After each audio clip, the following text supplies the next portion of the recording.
Hi, I'm Barb Scherer, and I'm the Vice President of Marketing for WS Badcock Corporation, and that's the company that has the Badcock Home Furniture and More brand. I'm from New York City, which surprises a lot of people because I don't have a New York accent. My parents had immigrated from Greece through Ellis Island and started out their lives in America there. So my mom grew up there, but by way of living outside of Chicago for a few years, we came to Florida, and we moved to Naples when I was 8.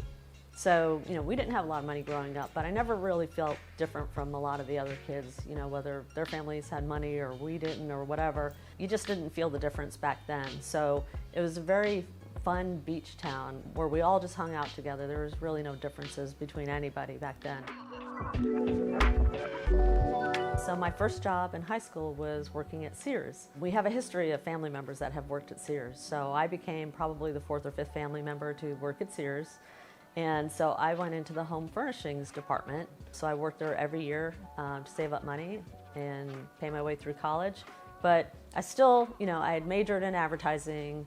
I'd known I wanted to be in that part of the industry for so many years that I had started to interview around in Southwest Florida as well as Central Florida, looking at ad agencies and other companies that I could potentially work for. But then it's probably about 9 months later when 2 of my girlfriends and sorority sisters from college, they had both decided that they wanted to also break into advertising in New York City. And so the 3 of us ended up moving up there. We got an apartment in New Jersey. And we, went into the mode of searching for jobs and seeing how we could possibly break into, one of the large ad agencies in New York City. I ended up going to work for SSC Lintas, and I worked on the Diet Coke account, which is very exciting to work on a national brand. And Diet Coke was a very young brand at that point. I had the opportunity to then move to what was Earl Palmer Brown and take over as the account supervisor running the Florida Lottery account. It was the largest government advertising contract in the state at the time. The budget was close to $30 million. And unfortunately, we pitched the account and we did not re-win the account. That's one of the hardships of this industry is if you lose a large account that you're working on, not only you, but a lot of people lose their jobs. So I actually had to notify 23 people the day that we found out we didn't get the account, that they were going to get their pink slips, and that they were going to have to find another job within a month. We had about a month to transition the account to the next agency. And it was almost more devastating to have to tell them than for me to realize that I didn't have a job anymore. So that was really tough. I've been through a few experiences like that where either I've lost my job and I've also had to lay people off, and that never gets easy. That year, my husband and I had separated. I was like, wow, I'm losing a lot all at the same time. But, I had a great group of people that I was working with. My family was super, super supportive that year. I couldn't have gotten through it without them. One of my past bosses and still one of my close friends was Kathy Ryan. Once it was announced that we didn't keep the account, she saw that in the news and she reached out to our agency. So out of the blue, I got contacted by the agency, by Greenstone Roberts, and said, hey, we understand that you're going to be out of a job soon. Would you like to come talk to us over here in Orlando? 2 months later, I was relocated, living in Orlando. I went back to my maiden name, so I started my life over.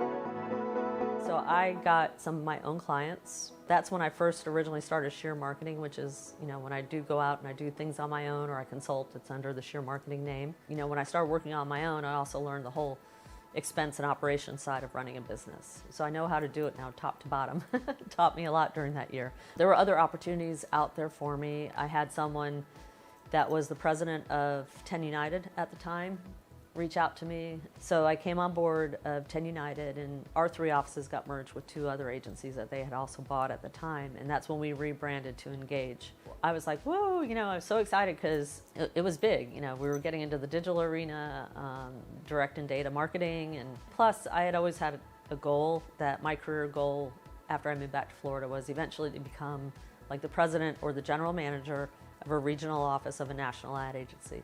I had achieved my goal. That's what happened when I became president of Engage. 5 years I was at Engage was during the recession.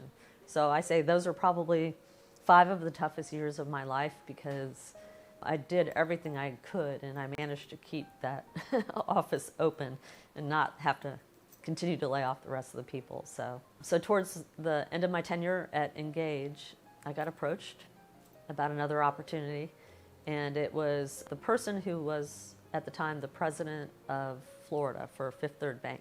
I've never gone over to the client side, so I've never gone over to corporate and worked in-house on corporate marketing. So it'd be interesting to be on the inside and be able to do that and have that perspective in business. And I ended up being with the company for about 6 years, but then I had a contact at Badcock Furniture, and they reached out to me, and they had had a change in leadership in their marketing department. They said, you know what, before we rush into hiring somebody, we want somebody that can come in here and be objective and really assess what we're doing here in our marketing department. So I got hired on as marketing consultant and went in and did just exactly that over a period of about 4 or 5 months. But then they came around and they asked and said, can we have the discussion with you about coming on board fully?